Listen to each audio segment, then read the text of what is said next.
Hello friends, welcome to Pandi நாட்டு சமையல். இன்னைக்கு நம்ம பார்க்க போற ரெசிபி என்னன்னு பார்த்தீங்கன்னா, ஒரு ஸ்வீட் பால் பாயாசம் எப்படி பண்றதுங்கிறது தாங்க. ஈஸியான ஒரு ரெசிபி தான், சீக்கிரம் செஞ்சிடலாம். நம்ம வீட்டுகளில் ஒரு விசேஷம், ஏதாவது ஃபெஸ்டிவல்னாலே இந்த பாயாசம் செய்யாம இருக்க மாட்டோம். கண்டிப்பா இது எல்லாருக்குமே பிடிக்கும். இப்போ இதுக்கு தேவையான பொருட்கள் பார்க்கலாம் வாங்க. இந்த வீடியோ பார்க்கறதுக்கு முன்னாடி சப்ஸ்கிரைப் பண்ணாதவங்க சப்ஸ்கிரைப் பண்ணிருங்க, பக்கத்தில் இருக்க பெல் ஐக்கான் பட்டனை அமைக்கிருங்க. அப்பதான் நான் போடுற வீடியோஸ் எல்லாம் உங்களுக்கு நோட்டிபிகேஷன்ல வரும். இப்போ இதுக்கு தேவையான பொருட்கள் என்னென்னு பார்க்கலாம். பால் நான் 1/2 லிட்டர் எடுத்துருக்கிறேங்க, காய்ச்சி வச்சிருக்கிறேன் 1/2 லிட்டர் பாலை.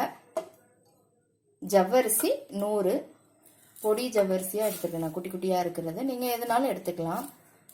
சேமியா 100 சேமியா, முந்திரி பருப்பு, திராட்சை, ஏலக்காய் பவுட்ரு 1 ஸ்பூனு, ஜீனி 100, நெய் தேவையான அளவு.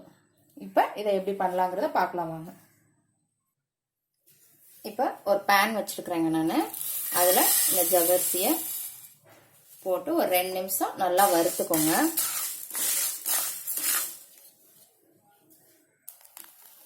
பாருங்க, நல்லா வறுத்தாச்சு. இந்த மாதிரி பொரிஞ்சு வந்தாதாங்க நல்லா இருக்கும், முழுசு முழுசா இருக்கும் பாயசத்தில் பார்க்கும்போது அழகா. அதுக்காக தான் லேசா நம்ம வறுத்து போடுறது. இப்போ இதை தண்ணியில் வேக போட்டுடலாம். இப்போ ஒரு பாத்திரத்தில் நான் தண்ணி ஊற்றி பாயில் பண்ணி வச்சிருக்கிறேங்க. அதில் இந்த ஜவ்வரிசியை போட்டு வேக வச்சிடலாம். இது கொஞ்ச நேரம் வேகட்டும். நம்ம அதுக்குள்ள முந்திரி திராட்சை இதெல்லாம் வறுத்து எடுத்துக்கலாம். இப்போ ஒரு பேன் வச்சிருக்கிறேன், அதில் கொஞ்சமாக நெய் விட்டுக்கோங்க. அதில் இந்த சேமியாவை போட்டு நம்ம வறுத்துக்கலாம்.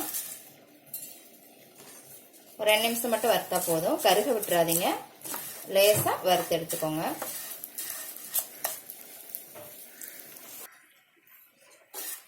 சேமியா நல்லா வறுத்தாச்சுங்க. இப்போ அதை ஒரு பிளேட்ல எடுத்து வச்சுக்கலாம்.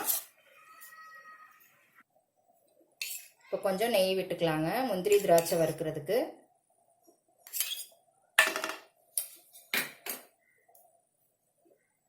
முந்திரி பருப்பை வறுத்துக்கலாம்.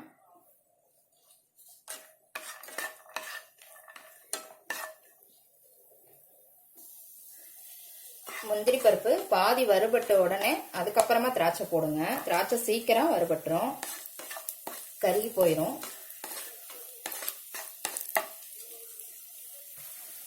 பாருங்க, நல்லா வறுத்தாச்சு. இப்போ அதை ஒரு பிளேட்ல எடுத்து வச்சுக்கலாம்.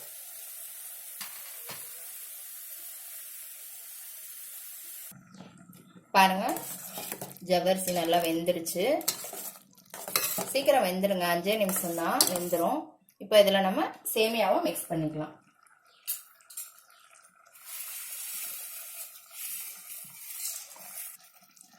சேமியா இப்போ போட்டாச்சுங்க.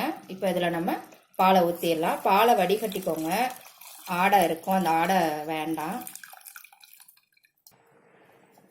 பாருங்க, பால் சேர்த்தாச்சு. ஆடை உள்ளே இருந்ததுன்னா தரல் தரலாக இருக்கும், அதுக்காக தான் வேண்டான்னு சொன்னேன். உங்களுக்கு விருப்பம் இருந்தால் நீங்கள் போட்டுக்கலாம். இப்போ இதோட நம்ம ஏலக்காய் பவுடர் போட்டுக்கலாம். இப்போ இதோட சுகர் சேர்த்துக்கலாம். சுகர் நீங்கள் இது சரியாக இருக்குங்க இனிப்பு, உங்களுக்கு அதிகமாக வேணும் அப்படின்னா நீங்கள் ஜாஸ்தி சேர்த்துக்கோங்க. இப்போ இது லேசாக கொஞ்சம் கொதிக்கட்டும். இப்போ பாருங்கள், கொதி வந்துருச்சு, பால் ஊற்றவும். அவ்வளோதாங்க, பாயசம் ரெடி ஆயிடுச்சு. இப்போ நம்ம முந்திரி திராட்சையை இதில் சேர்த்துடலாம். தண்ணியாக இருக்குன்னு நினைக்க வேணாங்க, ஒரு 10 நிமிஷம்தான், ஃபுல் டைட் ஆகிடும் பாயசம். எப்பயுமே சேமியா அந்த ஜவ்வரிசிக்கு நல்லா டைட்டாக தான் கொடுக்கும். எப்பயுமே தண்ணியாக இருக்கேன்னு நினைக்க வேண்டாம். அவ்வளோதாங்க, சூப்பரான பாயாசம், பால் பாயாசம் ரெடி. இப்போ இதை ஒரு பவுலில் மாற்றிடலாம். பாருங்க, சூப்பரான பால் பாயசம் ரெடி ஆயிடுச்சு. ரொம்ப நேரம்லாம் ஆகாதுங்க, ஒரு 10 நிமிஷத்தில் அது செஞ்சு முடிச்சிடலாம். எப்படி இருக்குன்னு செஞ்சு பாருங்க. செஞ்சு பார்த்துட்டு கமெண்ட்ல போடுங்க. லைக் பண்ணுங்க, ஷேர் பண்ணுங்க, சப்ஸ்கிரைப் பண்ணுங்க, கூடவே பெல் ஐக்கான் பட்டனை அமுக்குங்க. நாளைக்கு மறுபடியும் வேற ஒரு ரெசிபியோட சந்திக்கலாம். அன்போடு சமைத்து ஆனந்தமாய் உண்டு இன்பமாய் வாழுங்கள். வாழ்க வளமுடன்.